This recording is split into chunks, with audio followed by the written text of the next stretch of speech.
Hey everybody, what's up and welcome back to today's video guys. And today guys, I'm going to go ahead and be showing you how to add and use Google Tag Manager for your WordPress website. This is a very simple thing to do, so make sure to watch this quick and easy video to the very end and follow my steps correctly so you can make sure that this works the same for you and you can do this yourself. But yeah guys, let's get straight into it.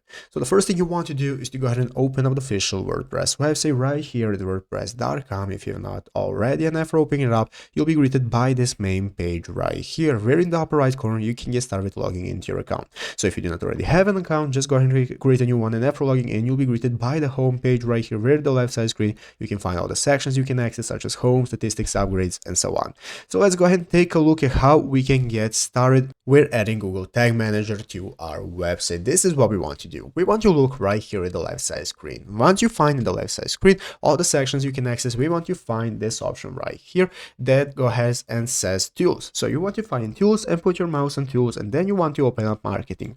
Once you click on marketing, it's going to open up your marketing settings right here, where you can find all the marketing tools that you can use for your website. What we're looking for is to open up the traffic tab right here. By clicking traffic, this is now going to enable you to scroll down and find this section for Google Analytics. So what you can do guys is go ahead and connect your Google site to Google Analytics in just seconds by logging in, and after logging in guys, this is going to enable you to use Google Analytics, Google Tag Manager, and everything that comes alongside with it for your WordPress website to manage how you want to use it, so you can get started using tags for your website, and it's easy as that.